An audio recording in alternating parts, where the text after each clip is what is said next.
Okay mga kababayan, Chris Ulo po at welcome back po ulit dito sa ating YouTube channel. Okay mga kababayan, pag-usapan ho natin itong si Digong na kung saan kaarawan niya ho, no, ngayon, Marso 28, 2025. At itong anak niya, bunso niya ito no? Bunso niya dun sa isang asawa niya. Ano ba? Ilan ba kasi anak? Ang alam ko si Mayor Baste Duterte, bunso dun sa isang asawa niya. Ito naman si Kito Duterte, bunso niya rin sa isang asawa niya. Ito ho si Mayor Baste Duterte, nagbigay ho ng statement pahayag about ho rito sa kaganapan, pangyayari sa kaarawan ho ng kanyang tatay Digong. At masaya ba siya o malungkot? Pakinggan natin itong kanyang dramahan. Pakinggan ho natin itong kanyang pahayag, ha? Ng araw sa inyong lahat dyan. Sa mga nanonood nito, alam ko na nandyan kayo dahil sumusuporta kayo sa tatay ko. Birthday niya ngayon, masaya ako, nakasama ko kayo na mag-celebrate ng birthday niya. Yun lang, nasa Hague siya ngayon sa Netherlands, nasa ICC, kasi inaresto sa hindi tama na paraan, illegal na paraan. Yung Alam mo, Baste, kapag magbibigay ka ng pahayag, pagbati sa iyong tatay, huwag mo na muna samahan ng hate, ipagpaliban mo muna sa ibang araw. Wala na talaga kayong pinipili. Bumati ka muna ng masagana, masaya, yung walang halong parang bitter na hindi maintindihan. Huwag mo muna haluan ng ng hate, 'di ba? Bumati ka muna ng mapayapa. Sabihin mo pinahuli, pinaaresto ng hindi tama, illegal. Ay nako. Baste, nasaan ka ba nung may war on drugs, extrajudicial killing? Buti nga yung tatay mo sinakay pa sa magandang private jet, plane. Sinakay pa siya, ikinulong pa siya, hindi naman mukhang kulungan o kahit isang pirasong rehas, wala. Yung itsura ng kwarto pang condo na sa Makati, pang staycation na. Mukha bang nakakulong yun? Sabi pa nga ni kapatid mo, ni BP Inday Sara Duterte, para raw siyang nasa condo. Sabi ni Digong doon sa kapatid mo si BP Inday Sara Duterte. Hindi katulad ng mga biktima ng war on drugs, extrajudicial killing, dyan nung panahon ng tatay mo, na kung saan yun ho ang kaso ni Digong, crimes against humanity, hindi na nga narating yung edad ng tatay mo na 80. Sabi ko nga paano kung may isang bata doon na biktima, yun na lang ang isang anak nila, tapos pwedeng maging breadwinner dahil yun lang anak nila, yun lang magtatrabaho, yun lang magtataguyod ng kahirapan nila, sasalba sa kanilang kahirapan, namatay pa dahil sa programa ng tatay mo. Kung tutusin, hindi naman mo ang kawawat. Parang nagkikawawa tatay mo dyan. Aircon pa yung tulugan.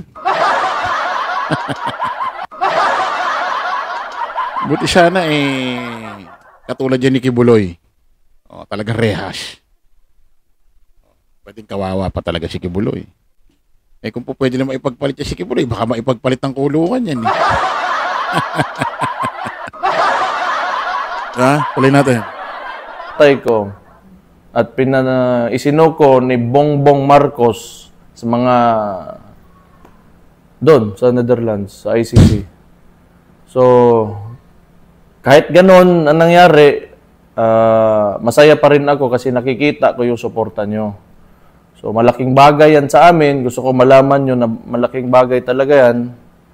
At wag na tayo Meron naman sumuporta pa rin naman sa inyo. Meron naman talaga. Hindi naman pwedeng wala. Di ba? Oo. Kaso, aminin natin, hindi na talaga ganun karami. Kasi, ultimo pula, loyalista, dilaw kakamping, ayaw na sa inyo. Kung titignan sa camera, siguro mukhang marami. Pero, kung ikukumpara yan, Luzon, Visayas, Mindanao, sa mga may ayaw sa inyo, napaka konti na lang talaga niyan. Mas marami na talagang may ayaw sa inyo dahil sa nangyari din sa tatay mo sa war on drugs, extrajudicial killing. Yung tumigil hanggat sa hindi makabalik si PRRD. Kailangan malaman talaga ng Wag na raw, mayroong advice si Baste, wag na raw tumigil yung mga tao hanggang sa makabalik daw si PRRD sa Pilipinas. Ngayon lang yan. Ngayon lang yan. Baka nga ultimo si BP Inday Sara Duterte sa mga susunod. Wala na rin yan dyan.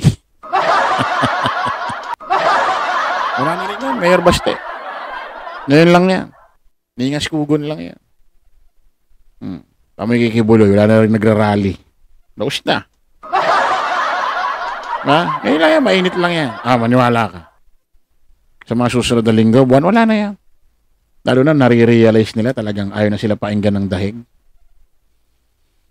Kasi tingin ko kahit maglabas ang Korte Suprema ng kautusan na ibalik si Digong dito, kung katigan yung request ni ni Pulong, ni BP Inday at ni Kitty Duterte, baka hindi na rin kilalanin ng dahig yung ano na yan eh. Paano kung pilosopuhin kayo ng dahig ng ICC court? Sabihin, kala ko ba wala kaming jurisdiction dyan? Ba't kikilalanin namin yung nilabas na order ng Korte Suprema nyo? Paano yun?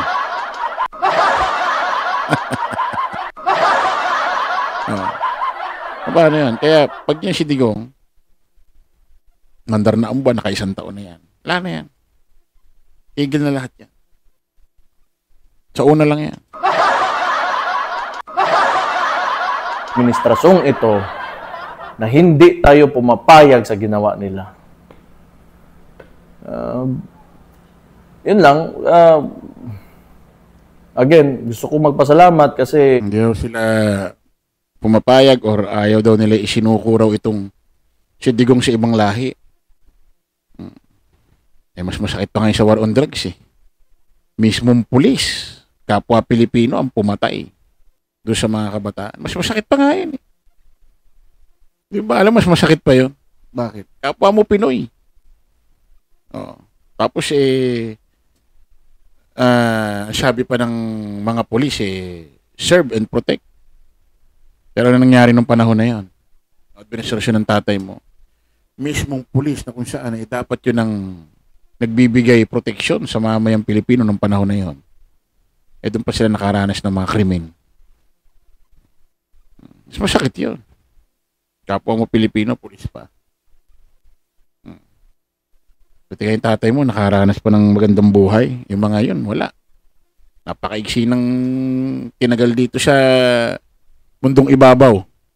Napakaigsi ng buhay nila inilagi rito. Kung hindi dahil sa inyo, wala na akong lakas. Mahirap din yung sitwasyon. Alam ko, marami tayong nasasaktan ngayon dahil sa nangyari, pero mahalaga talaga na lumaban tayo. Hindi pwede na tayo ay magpapatalo lamang. So, kailangan ipakita natin na hindi tayo talaga pumapayag. So again, maraming salamat talaga sa inyo. Marami kayong oras na pwedeng ibigay sa ibang bagay, pero andyan kayo ngayon, andito kayo, nakikinig sa akin. Wala akong masabi sa inyo. So, mahal na mahal ko kayo dahil sa pinapakita niyong suporta sa tatay ko.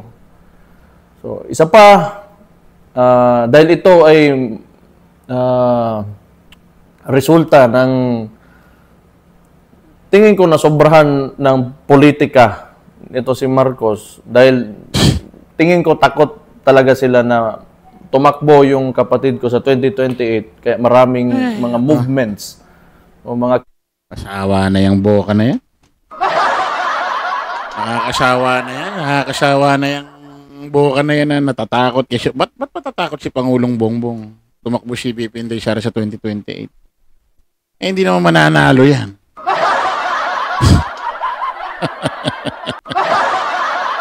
Hindi naman mananalo yan.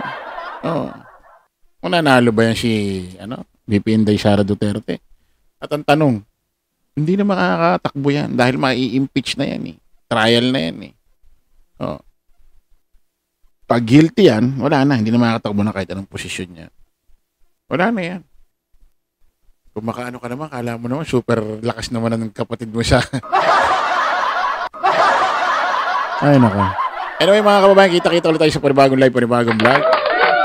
Alam ko pa samantala ang inyong lingkod, host Chris. Pulo lagi natin tatandaan doon, follow the majority, follow the right way. Maraming salamat. Kita-kits po tayo ulit. Bye-bye po.